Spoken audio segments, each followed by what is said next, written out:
Alright everyone, so Julio Jones has signed a one-year deal with the Tampa Bay Buccaneers to go alongside Mike Evans and Chris Godwin and Tom Brady, as they also just signed Kyle Rudolph a couple days ago. But before I really get in depth in this deal, why I think it's good for Julio Jones and even the Buccaneers, I do want to get to what this Julio Jones deal really puts into perspective for the Tampa Bay Buccaneers.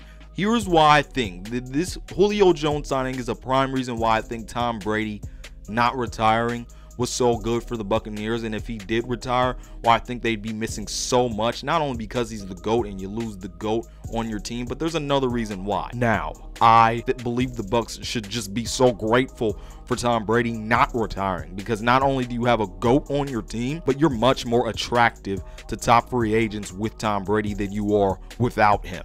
And that's what this Julio Jones deal really puts into perspective. So look, that's not to say that the Bucs just without Tom Brady are not a good free agent destination, but when you have Tom Brady on your team, you're that much bigger of a destination because of him, that having him on your team to also acquire more players because he is on your team, it is just so great. Now, I do think this is a low-risk, high-reward signing for the Buccaneers here. If Julio does not pan out or he keeps getting injured, all is not lost. This is still a really good receiving core because you're not asking Julio to be this big piece. So if you lose him, it's not a big deal. You still got Mike Evans, you still got Chris Godwin, still got Tyler Johnson, Scotty Miller, and Russell Gage. That's still a top 3, top 5 receiving core in the NFL. But if Julio Jones does pan out and he does not get injured this year and is a key contributor, this is hands down the best receiving core in the NFL. So look, it's low risk, high reward. If he pans out, great. Everything is looking up for the Buccaneers passing game and their receiving core. But if he doesn't pan out, keeps getting injured, then all is not lost because you still got a good receiving core, because you're not asking Julio to be this big piece, everyone. So look, that's what I think about it. But look, man, I do think this adds to a really great Bucs receiving core. I think it's top 3 in my opinion.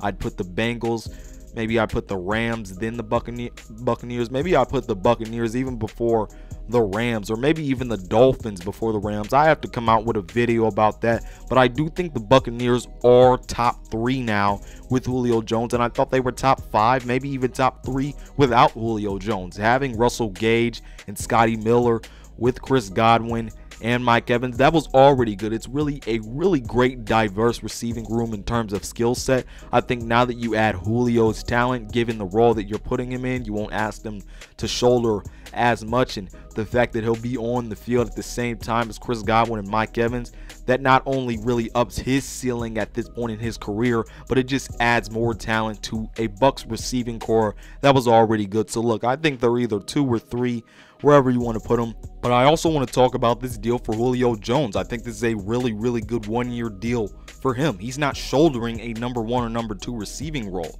That means 2 things. It's likely his injuries kind of go down here, and he kind of gets to really run around the field a little more free, just because defenses will be paying attention to Chris Godwin and Mike Evans. And if he's a problem and defense are paying attention to Mike Evans and Chris Godwin, then you got to pay attention to Julio Jones. So that's a problem for defenses.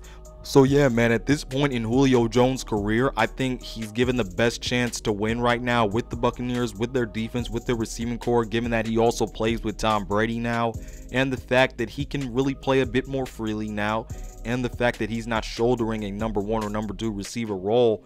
I think it's a bit less likely that he really gets injured this year. Now look, anything could happen with Julio Jones.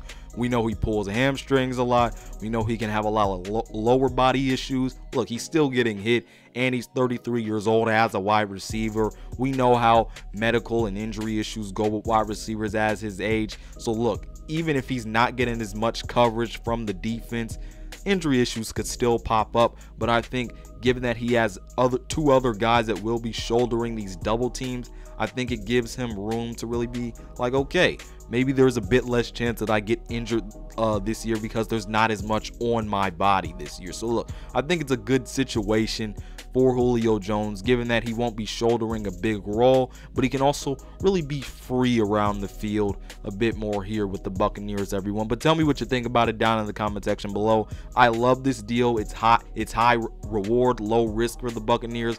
But tell me what you think about it all down in the comment section below. Other than that, this has been Malik Hicks, aka The Ranker of the Ultimate Sports TV, signing off. Subscribe for more NFL and NBA content. I'll be giving my top 10 NFL players at each position soon. Other than that, peace out, and I'll see you on the other side.